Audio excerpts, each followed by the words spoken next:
Alright, hi again. Just another update today on how everything's going. As you can see, I have started some work on the actual painting on the legs. The model has been base coated in some Chaos Black spray, which gives it a nice deep dark undercoat, and then I've just used some dry brushing techniques just to pick out the surface details with bolt gun metal. I found that the tops of the legs, where I'd used some of the green stuff, didn't quite work out as smooth as I wanted, so I had to sand some of that back, put another level of green stuff on, go back over it with the base coat, just to smooth it up a little bit, so there's less ridges showing up on there now.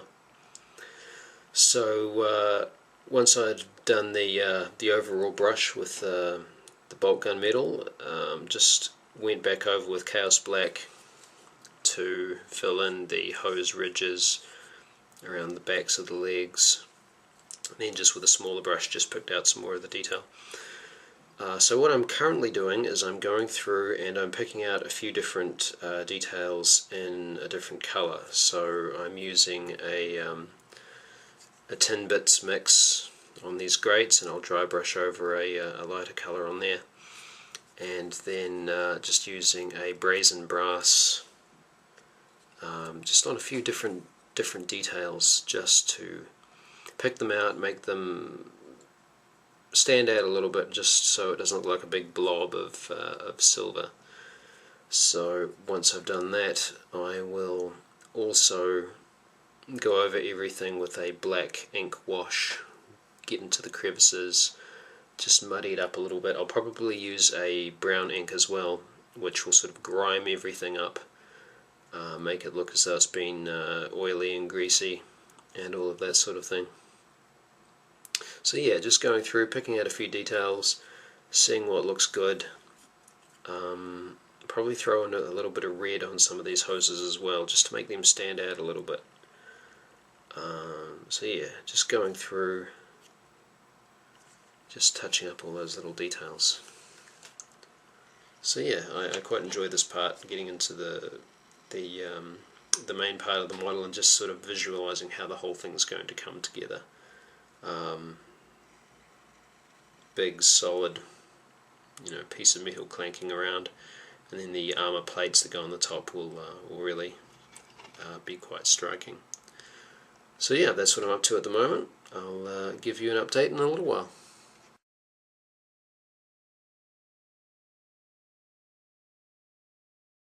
Hi everyone, time for another update.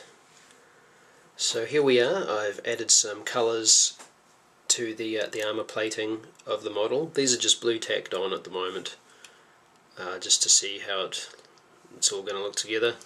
Just some very basic colours at the moment. They'll need a few extra coats on top, some highlighting, shading, all of that sort of thing. But this is the rough colour scheme that I'm going to be going for. I do like the Mechrite red in there. It's a very deep sort of rust red, very mechanicum kind of red, but I'm thinking that I'm going to end up going with a blood red coat over the top of that, just to make it stand out. So this is how the armor panels just attached there, just with a bit of blue tack, just to see how they all go. I wasn't anticipating when I first started the model that I was going to paint and sub-assembly and all of that sort of thing, but it's sort of been the way that it's worked for me so far. I can get a real feel for how the model's going to look.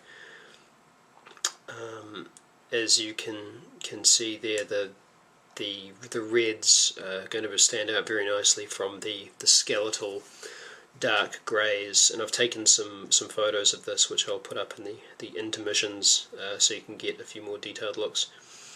But everything's all been dirtied up with a wash of black ink, brown ink, and then I've just used some brown ink on the pistons there, just so to replicate the grease and the oil. Just a few bits of colour have been picked out, just using the tin bits and the brass and those colours. So I'm really pleased with how it's turned out so far. Obviously still need to do the crotch piece on there, but it's coming together quite nicely.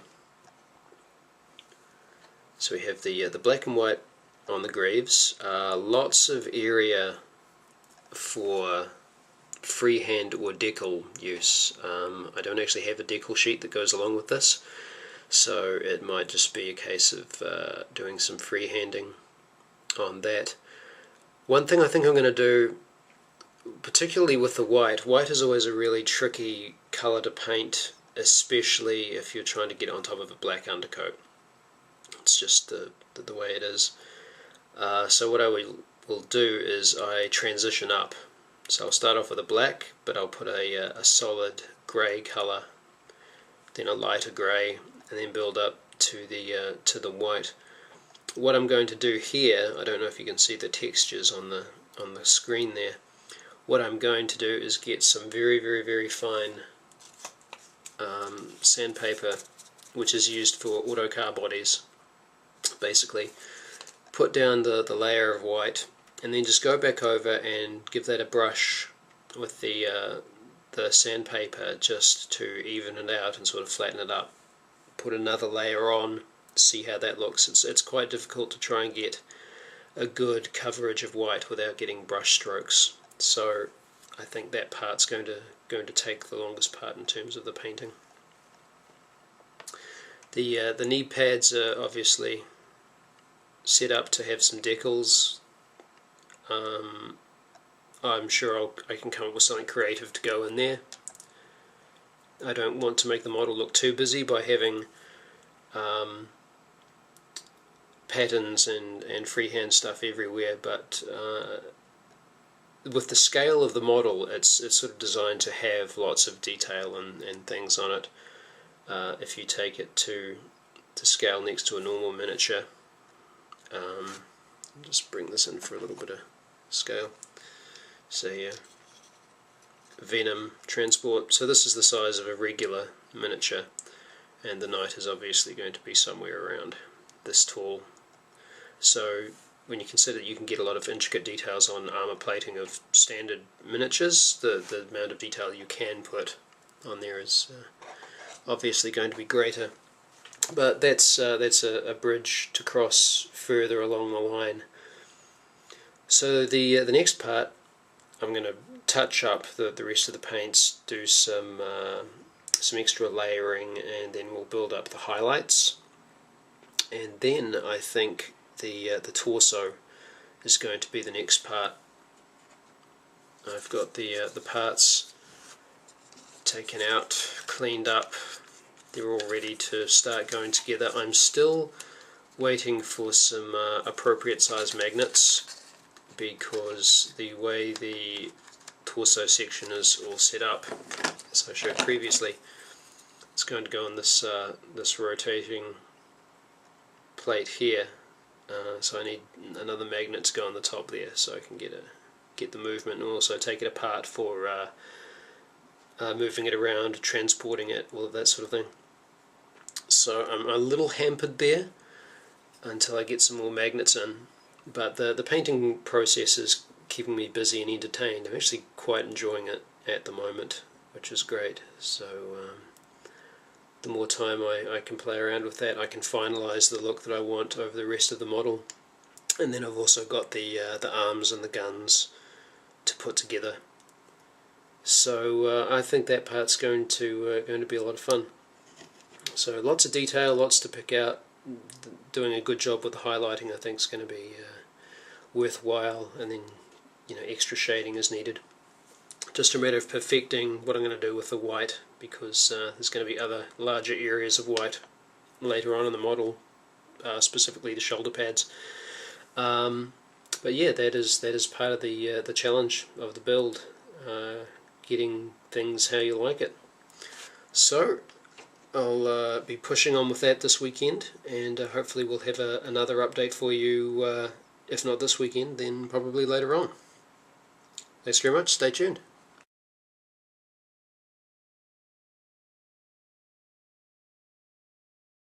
Here's a final update on the leg painting and assembly for the moment. The colours have been finalised and highlights added. The plates haven't been glued on just yet, but I'm pretty happy with the layout of the colour scheme there.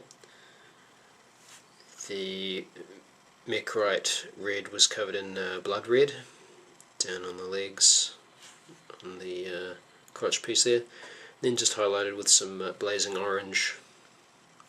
Tidied up the white on the greaves, and that might just need another little coat. But as far as the basic assembly and painting for the legs goes, that's going to be it for now until the rest of the model is assembled, and we'll have a little bit of a touch up near the end. But as for the current work in progress on the legs, that's pretty much it for now. So next step will be moving on to the torso, and yeah, stage 1 complete.